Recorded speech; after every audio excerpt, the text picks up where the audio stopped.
Welcome to Archivum Infinitum. Today we present The Brick Moon by Edward Everett Hale, written in the year 1869. Happy listening. Please don't forget to like and subscribe for more stories like this one. The Brick Moon, from the papers of Captain Frederick Ingham. Part 1. Preparation. I have no sort of objection now to telling the whole story. The subscribers, of course, have a right to know what became of their money. The astronomers may as well know all about it before they announce any more asteroids with an enormous movement in declination. And experimenters on the longitude may as well know, so that they may act advisedly in attempting another brick moon or in refusing to do so. It all began more than 30 years ago, when we were in college, as most good things begin. We were studying in the book which has gray sides and a green back, and is called Cambridge Astronomy, because it is translated from the French. We came across this business of the longitude, and as we talked, in the gloom and glamour of the old South Middle dining hall, we had going the usual number of students' stories about rewards offered by the Board of Longitude for discoveries in that matter. Stories, all of which, so far as I know, are lies. Like all boys, we had tried our hands at perpetual motion.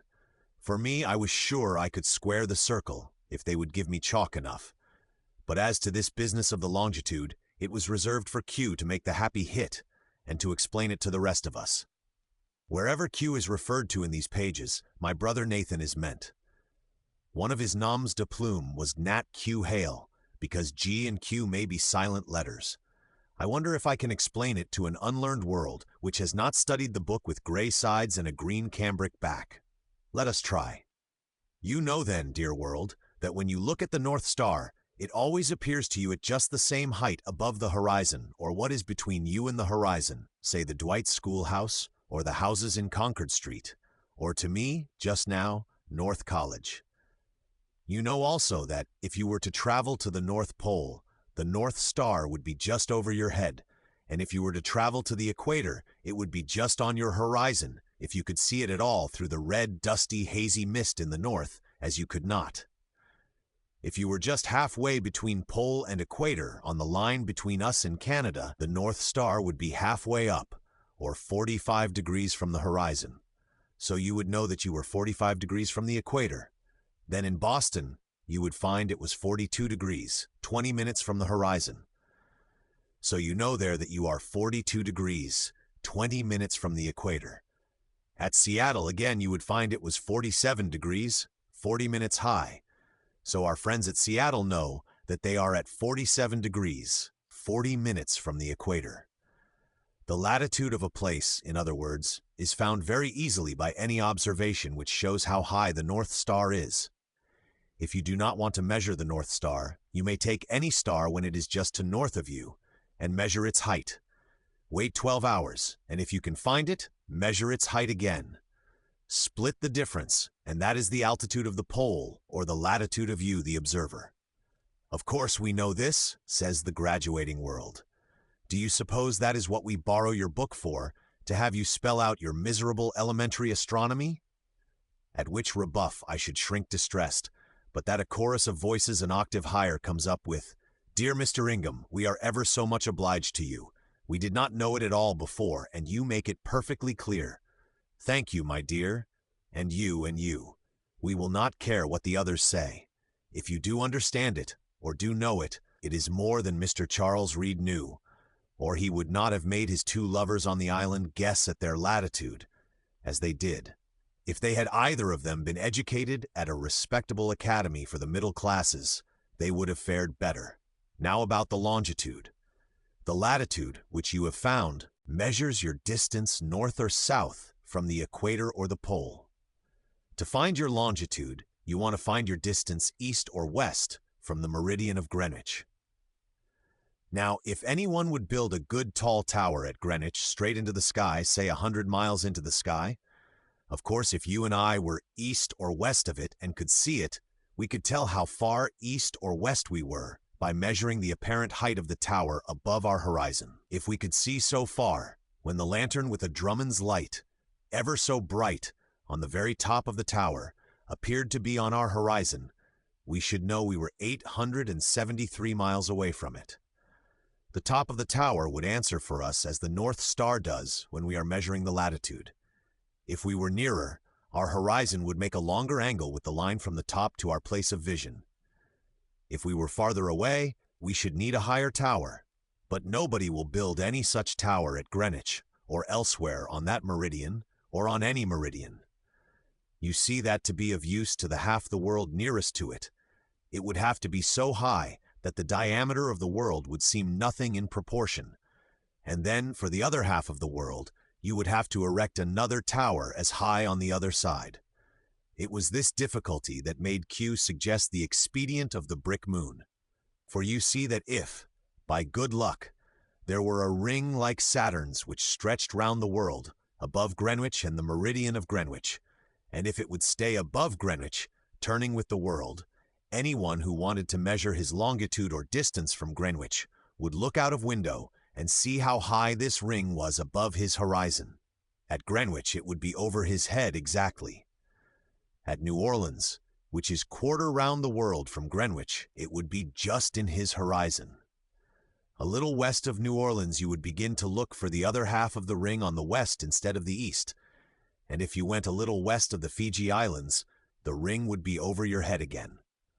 So if we only had a ring like that, not round the equator of the world, as Saturn's ring is around Saturn, but vertical to the plane of the equator, as the brass ring of an artificial globe goes, only far higher in proportion. From that ring, said Q pensively, we could calculate the longitude. Failing that, after various propositions, he suggested the brick moon.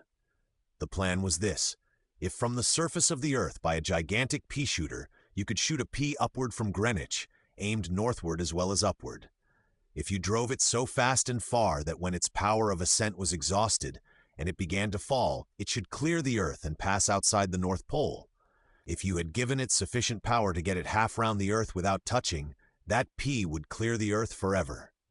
It would continue to rotate above the North Pole, above the Fiji Island place, above the South Pole and Greenwich, forever, with the impulse with which it had first cleared our atmosphere and attraction.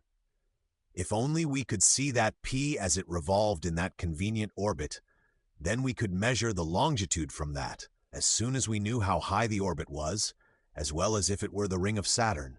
But a pea is so small. Yes, said Q, but we must make a large pea. Then we fell to work on plans for making the pea very large and very light. Large, that it might be seen far away by storm-tossed navigators. Light, that it might be the easier blown 4,000 and odd miles into the air, lest it should fall on the heads of the Greenlanders or the Patagonians, lest they should be injured and the world lose its new moon. But of course, all this lath and plaster had to be given up, for the motion through the air would set fire to this moon, just as it does to other aerolites, and all your lath and plaster would gather into a few white drops which no Rosse telescope even could discern. No, said Q bravely, at the least it must be very substantial. It must stand fire well, very well. Iron will not answer. It must be brick. We must have a brick moon. Then we had to calculate its size. You can see on the old moon an edifice 200 feet long with any of the fine refractors of our day, but no such refractors as those can be carried by the poor little fishermen whom we wanted to befriend, the bones of whose ships lie white on so many cliffs, their names unreported at any Lloyd's or by any Ross, themselves the owners and their sons the crew. On the other hand, we did not want our moon 250,000 miles away, as the old moon is, which I will call the Thornbush moon for distinction. We did not care how near it was, indeed, if it were only far enough away to be seen, in practice, from almost the whole world. There must be a little strip where they could not see it from the surface, unless we threw it infinitely high. But they need not look from the surface, said Q. They might climb to the masthead, and if they did not see it at all, they would know that they were 90 degrees from the meridian. This difficulty about what we call the strip, however, led to an improvement in the plan, which made it better in every way. It was clear that even if the strip were quite wide, the moon would have to be a good way off, and, in proportion, hard to see. If, however, we would satisfy ourselves with a moon 4,000 miles away, That could be seen on the Earth's surface for 3 or 4,000 miles on each side, and twice 3,000 or 6,000 is 1/4 of the largest circumference of the Earth. We did not dare have it nearer than 4,000 miles, since even at that distance it would be eclipsed 3 hours out of every night, and we wanted it bright and distinct, and not of that lurid copper eclipse color. But at 4,000 miles distance, the moon could be seen by a belt of observers 6 or 8,000 miles in diameter. Start then 2 moons. This was my contribution to the plan. Suppose one over the meridian of Greenwich and the other over that of New Orleans. Take care that there's a little difference in the radii of their orbits, lest they collide some foul day. Then, in most places, one or other, perhaps 2, will come in sight. So much the less risk of clouds, and everywhere there may be one except when it is cloudy. Neither need be more than 4,000 miles off, so much the larger and more beautiful will they be. If on the old Thornbush moon, old Herschel with his reflector could see a townhouse 200 feet long, on the brick moon, young Herschel will be able to see a dab of mortar 1.5 feet long, if he wants to. And people without the reflector, with their opera glasses, will be able to see sufficiently well. And to this they agreed, that eventually there must be 2 brick moons. Indeed, it were better that there should be 4, as each must be below the horizon half the time. That is only as many as Jupiter has. But it was also agreed that we might begin with 1. Why we settled on 200 feet of diameter, I hardly know. I think it was from the statement of dear John Ferrars about the impossibility of there being a state house 200 feet long not yet discovered on the sunny side of old Thornbush. That somehow made 200 our fixed point. Besides, a moon of 200 feet diameter did not seem quite unmanageable. Yet it was evident that a smaller moon would be of no use, unless we meant to have them near the world, when there would be so many that they would be confusing and eclipsed most of the time. And 4,000 miles is a good way off to see a moon even 200 feet in diameter. Small though we made them on paper, these 200-foot moons were still too much for us. Of course, we meant to build them hollow. But even if hollow, there must be some thickness, and the quantity of brick would at best be enormous. Then to get them up. The pea-shooter, of course, was only an illustration. It was long after that time that Rodman and other guns sent iron balls 5 or 6 miles in distance, say 2 miles, more or less in height. Iron is much heavier than hollow brick, but you can build no gun with a bore of 200 feet now. Far less could you then. No. Q again suggested the method of shooting off the moon.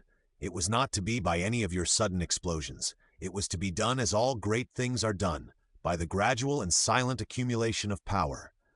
You all know that a flywheel, heavy, very heavy on the circumference, light, very light within it, was made to save up power, from the time when it was produced to the time when it was wanted. Yes? Then before we began even to build the moon, before we even began to make the brick, we would build 2 gigantic flywheels.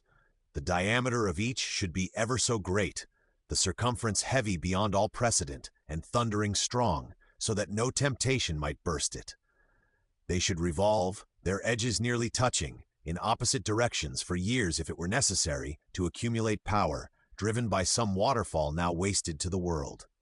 One should be a little heavier than the other. When the brick moon was finished and all was ready, IT should be gently rolled down a gigantic groove provided for it, till it lighted on the edge of both wheels at the same instant. Of course, it would not rest there, not the 10,000th part of a second. It would be snapped upward as a drop of water from a grindstone. Upward and upward, but the heavier wheel would have deflected it a little from the vertical. Upward and northward it would rise, therefore, till it had passed the axis of the world. It would, of course, feel the world's attraction all the time, which would bend its flight gently, but still it would leave the world more and more behind. Upward still, but now southward, till it had traversed more than 180 degrees of a circle. Little resistance, indeed, after it had cleared the 40 or 50 miles of visible atmosphere. "Now let it fall," said Q, inspired with the vision. "Let it fall, and the sooner the better. The curve it is now on will forever clear the world, and over the meridian of that lonely waterfall, if only we have rightly adjusted the gigantic flies, will forever revolve in its obedient orbit the brick moon, the blessing of all seamen, as constant in all change as its older sister has been fickle, and the second son of all lovers upon the waves, and of all girls left behind them. Amen, we cried, and then we sat in silence till the clock struck 10, then shook each other gravely by the hand, and left the south middle dining hall. Of waterfalls there were plenty that we knew. Flywheels could be built of oak and pine, and hooped with iron. Flywheels did not discourage us. But brick? One brick is, say, 64 cubic inches only. This moon, though we made it hollow, see, it must take 12 million brick. The brick alone will cost $60,000. The brick alone would cost $60,000. There the scheme of the brick moon hung, an airy vision for 17 years, the years that changed us from young men into men. The brick alone, $60,000. For, to boys who have still left a few of their college bills unpaid, who cannot think of buying that lovely little Elzevir which Smith has for sale at auction, of which Smith does not dream of the value, $60,000 seems as intangible as 60 million sestertia. Clark second.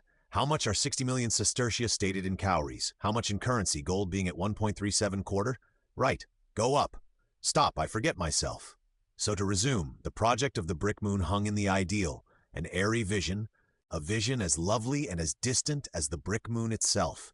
At this calm moment of midnight when I write, as it poises itself over the shoulder of Orion in my southern horizon.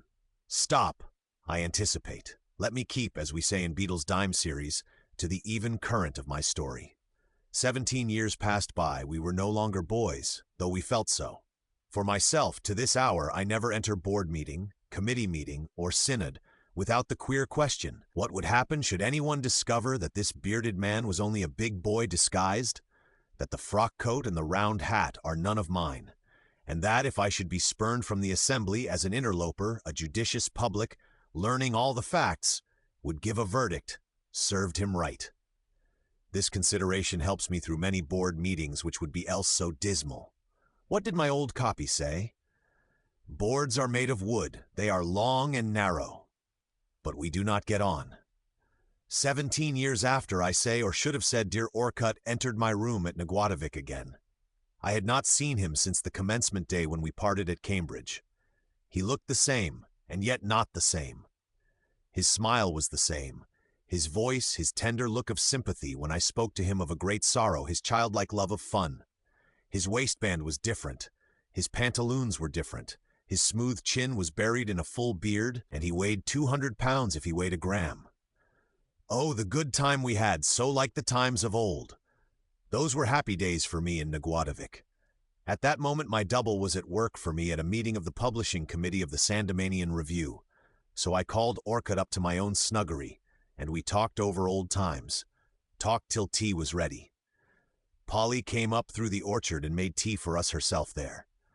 We talked on, till 9:10 at night, and then it was that dear Orcutt asked me if I remembered the brick moon. Remember it? Of course I did. And without leaving my chair, I opened the drawer of my writing desk and handed him a portfolio full of working drawings on which I had engaged myself for my third all that winter. Orcutt was delighted. He turned them over hastily but intelligently and said, I am so glad, I could not think you had forgotten, and I have seen Brannan, and Brannan has not forgotten. Now do you know, said he, in all this railroading of mine, I have not forgotten. When I built the great tunnel for the Catawissa and Opelousas, by which we got rid of the old inclined plains, there was never a stone bigger than a peach stone within 200 miles of us. I baked the brick of that tunnel on the line with my own kilns. Ingham, I have made more brick, I believe, than any man living in the world. Every man, says Dr. Peabody, should have a vocation and an avocation, to which I add a third. You are the providential man, said I. Am I not, Fred? More than that, said he. I have succeeded in things the world counts worth more than brick. I have made brick and I have made money. One of us make money? Asked I, amazed. Even so, said dear Orcutt, one of us has made money, and he proceeded to tell me how. It was not in building tunnels nor in making brick. No, it was by buying up the original stock of the Catawissa and Opelousas at a moment when that stock had hardly a nominal price in the market. There were the first mortgage bonds, and the second mortgage bonds, and the third, and I know not how much floating debt, and worse than all, the reputation of the road lost, and deservedly lost. Every locomotive it had was asthmatic. Every car it had bore the marks of unprecedented accidents, for which no one was to blame. Rival lines, I know not how many, were cutting each other's throats for its legitimate business. At this juncture, Dear George invested all his earnings as a contractor in the despised original stock. He actually bought it for 3¼ %. Good shares that had cost a round hundred to every wretch who had subscribed. $6,800, every cent he had, did George thus invest. Then he went himself to the trustees of the first mortgage, to the trustees of the second, and to the trustees of the third, and told them what he had done. Now it is personal presence that moves the world. Dear Orcutt has found that out since, if he did not know it before. The trustees, who would have sniffed had George written to them, turned round from their desks and begged him to take a chair when he came to talk with them. Had he put every penny he was worth into that stock? Then it was worth something which they did not know of, for George Orcutt was no fool about railroads. The man who bridged the lower Rapidan when a freshet was running was no fool. What were his plans? George did not tell, no, not to lordly trustees, what his plans were. He had plans, but he kept them to himself. All he told them was that he had plans. On those plans he had staked his all. Now, would they or would they not agree to put him in charge of the running of that road for 12 months on a nominal salary? The superintendent they had had was a rascal. He had proved that by running away. They knew that George was not a rascal. He knew that he could make this road pay expenses, pay bondholders, and pay a dividend, a thing no one else had dreamed of for 20 years. Could they do better than try him? Of course they could not, and they knew they could not. Of course they sniffed and talked and waited and pretended they did not know, and that they must consult and so forth and so on. But of course they all did try him on his own terms. He was put in charge of the running of that road. In 1 week he showed he should redeem it. In 3 months he did redeem it.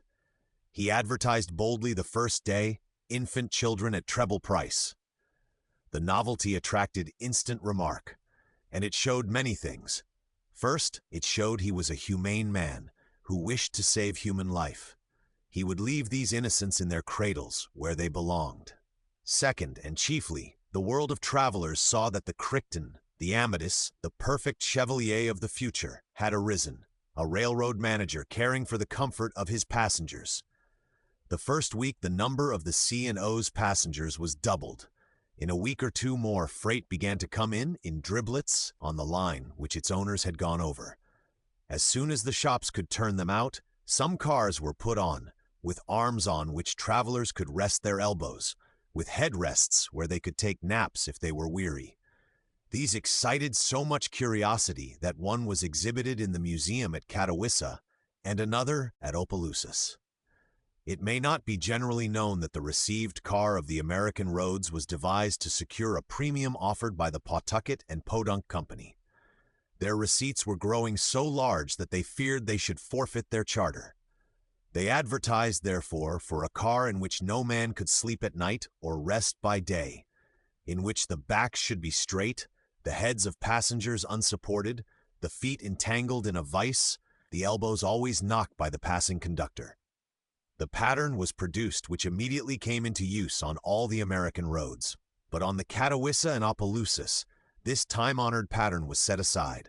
Of course, you see the result. Men went hundreds of miles out of their way to ride on the C&O. The third mortgage was paid off, a reserve fund was piled up for the second. The trustees of the first lived in dread of being paid, and George's stock, which he bought at 3¼ rose to 147 before 2 years had gone by. So was it that, as we sat together in the snuggery, George was worth well nigh $300,000. Some of his eggs were in the basket where they were laid. Some he had taken out and placed in other baskets. Some in nests where various hens were brooding over them. Sound eggs they were, wherever placed. And such was the victory of which George had come to tell. One of us had made money. On his way he had seen Brannan. Brannan, the pure-minded, right-minded, shifty man of tact, man of brain, man of heart, and man of word, who held New Altona in the hollow of his hand. Brannan had made no money, not he, nor ever will. But Brannan could do much what he pleased in this world without money. For whenever Brannan studied the rights and the wrongs of any enterprise, all men knew that what Brannan decided about it was well nigh the eternal truth, and therefore all men of sense were accustomed to place great confidence in his prophecies. But more than this and better, Brannan was an unconscious dog who believed in the people. So when he knew what was the right and what was the wrong, he could stand up before 2,000 or 3,000 people and tell them what was right and what was wrong, and tell them with the same simplicity and freshness with which he would talk to little Horace on his knee. Of the thousands who heard him there would not be 1 in 100 who knew that this was eloquence. They were fain to say, as they sat in their shops talking, that Brannan was not eloquent. Nay, they went so far as to regret that Brannan was not eloquent. If he were only as eloquent as Carker was, or as Barker was, how excellent he would be.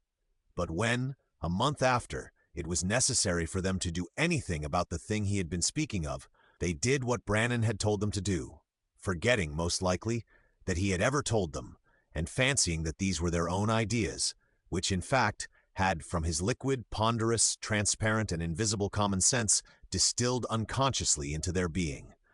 I wonder whether Brannan ever knew that he was eloquent. What I knew, and what dear George knew, was that he was one of the leaders of men. Courage, my friends, we are steadily advancing to the brick moon. For George had stopped and seen Brannan, and Brannan had not forgotten.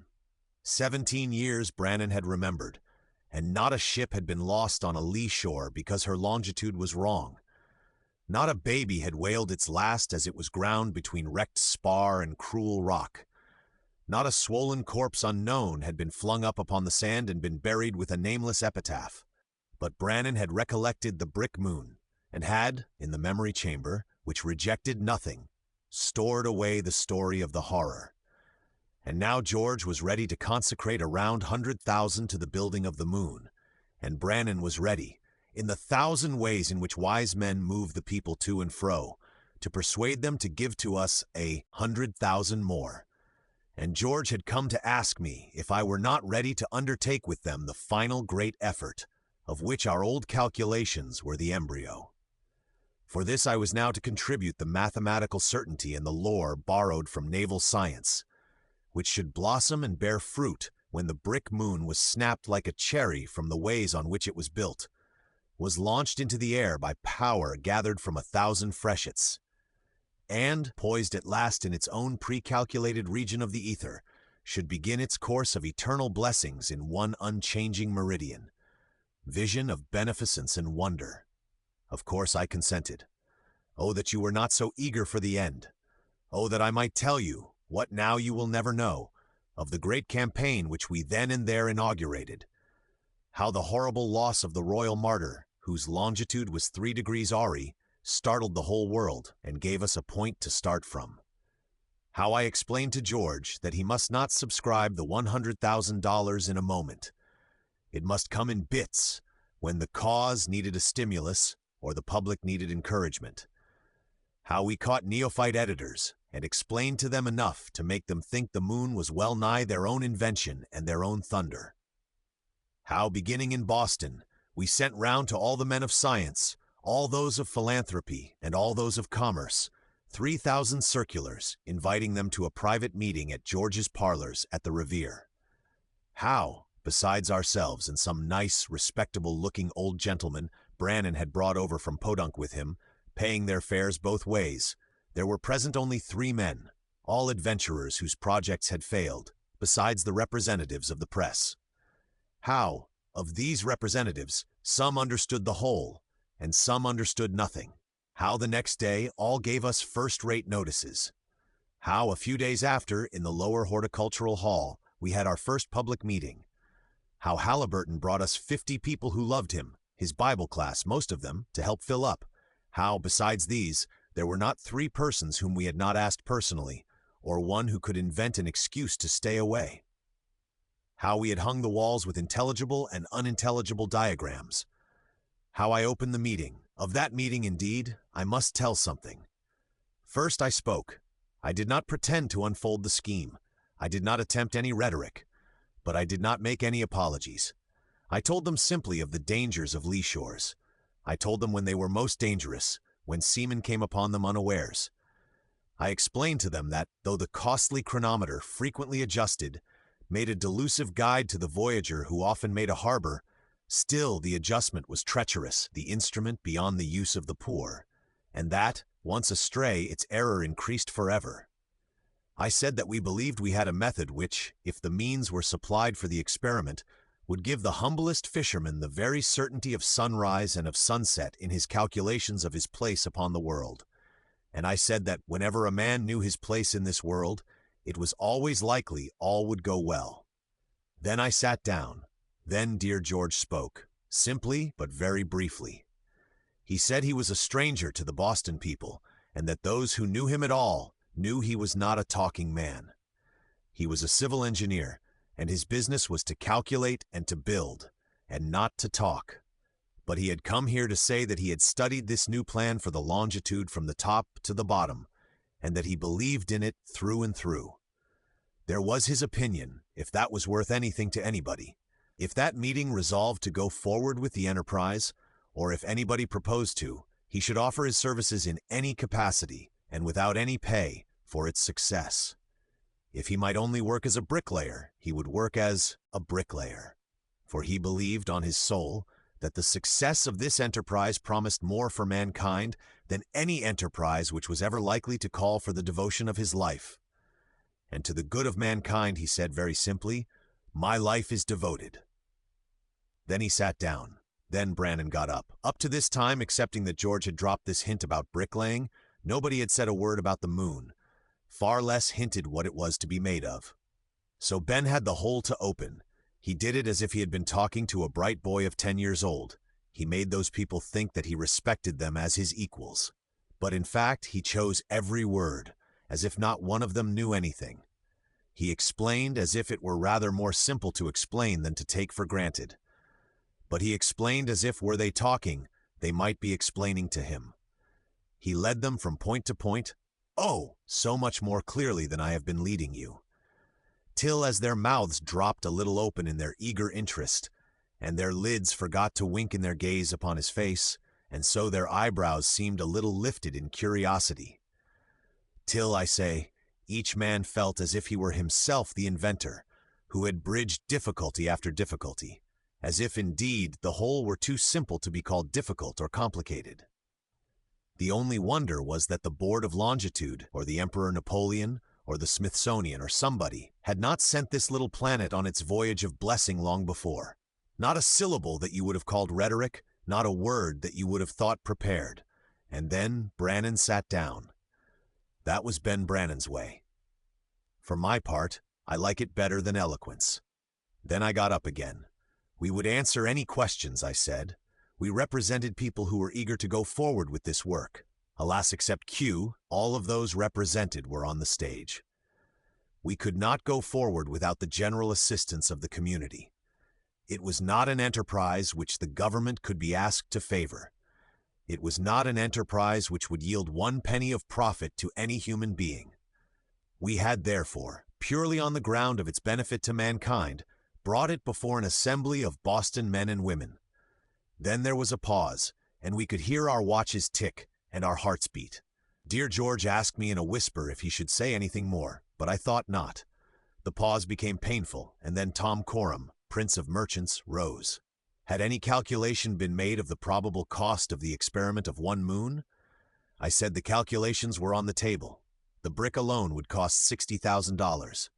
Mr. Orcutt had computed that $214,729 would complete 2 flywheels and 1 moon. This made no allowance for whitewashing the moon, which was not strictly necessary.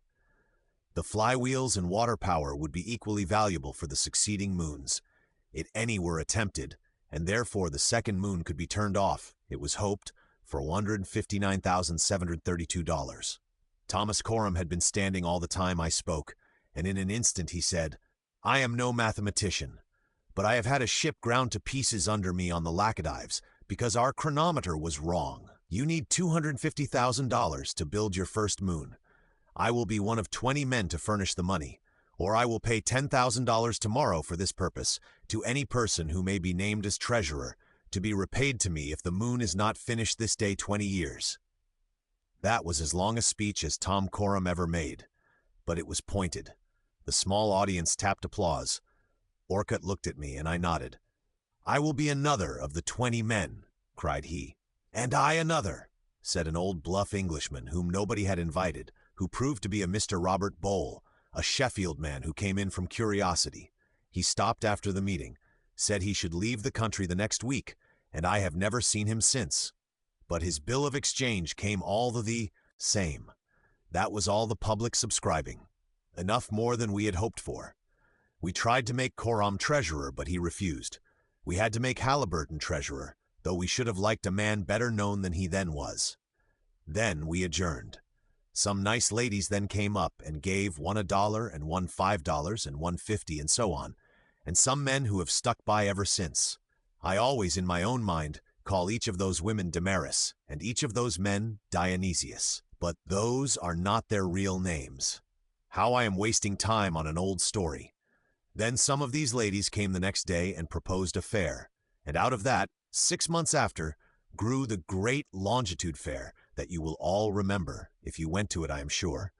And the papers the next day gave us first-rate reports, and then 2 by 2, with our subscription books, we went at it. But I must not tell the details of that subscription. There were 2 or 3 men who subscribed $5,000 each, because they were perfectly certain the amount would never be raised. They wanted, for once, to get the credit of liberality for nothing. There were many men and many women who subscribed from $1 up to 1,000, not because they cared a straw for the Longitude, nor because they believed in the least in the project, but because they believed in Brannan, in Orcutt, in Q, or in me. Love goes far in this world of ours. Some few men subscribed because others had done it. It was the thing to do, and they must not be out of fashion. And 3 or 4, at least, subscribed because each hour of their lives there came up the memory of the day when the news came that the was lost, George or Harry or John, and they knew that George or Harry or John might have been at home, had it been easier than it is to read the courses of the stars. Fair, subscriptions, and Orcutt's reserve, we counted up $162,000, or nearly so. There would be a little more when all was paid in, but we could not use a cent, except Orcutt's and our own little subscriptions, till we had got the whole.